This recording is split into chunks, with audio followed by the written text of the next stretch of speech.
आज हम आपको बताने वाले हैं कि जब कामदेव को भगवान शिव ने किया था भस्म। तो आइए जानकारी पूरी करते हैं।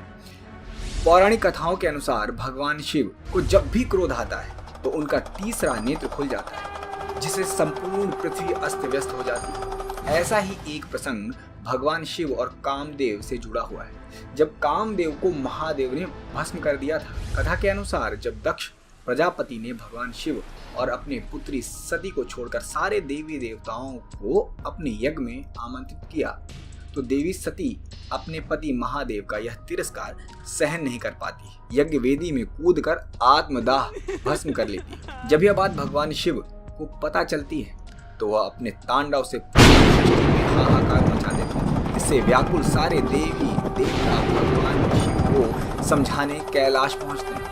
भगवान शिव देवताओं के समझाने पर शांत तो हो जाते हैं, लेकिन भगवान शिव परम शांति के लिए गंगा तमसा के पवित्र संगम पर आकर समाधि में लीन हो जाते हैं। मां सती के मृत्यु के बाद भगवान शिव समस्त संसार को त्याग देते हैं। उनके बैरागी होने से संसार सही से नहीं चल पाता है। दूसरी तरफ पार्वती के रूप में सती का पुनर्जन्म होता है।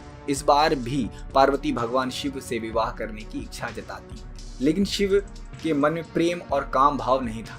वह पूर्ण रूप से बैरागी हो चुके थे। इस वजह से भगवान विष्णु और उनके साथ सभी देवता संसार के कल्याण के लिए कामदेव से सहायता लेते हैं। इसके बाद अपने पत्नी रति के साथ कामदेव भगवान शिव के भीतर छुपा हुआ काम भाव जगाने के लिए जुट जाते हैं। कामदेव अपने अनेक प्रयत्नों के द्वारा महादेव को ध्यान से जगाने का प्रयास करते हैं, जिसमें अप्सराओं आदि के नृत्य शामिल होते हैं, पर महादेव भोलेनाथ के आगे यह सब प्रयास विफल हो जाते हैं।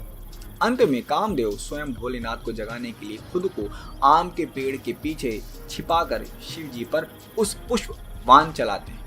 पुष्पवान सीधे जाकर महादेव के हृदय में लगता है और उनकी समाधि टूट जाती है। अपनी समाधि टूट जाने से भगवान शिव बहुत ही ज्यादा क्रोधित होते हैं और आम के पेड़ के पीछे छुपे कामदेव को अपनी त्रिनेत्र से जलाकर भस्म कर देते हैं।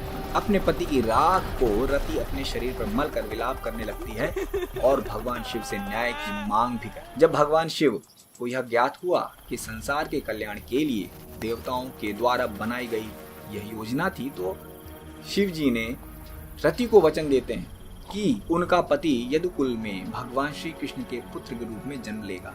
बाद में कामदेव ने कृष्ण के पुत्र के प्रद्युम्न के रूप में पैदा होते हैं और देवी रति से पुनः उनका मिलाप भी हो जाता है। तो दोस्तों, कैसी लगी आपको हमारी ये जानकारी? अगर पसंद आई हो तो लाइक कीजिए, शेयर कीजिए, सब्सक्राइब कीजिए।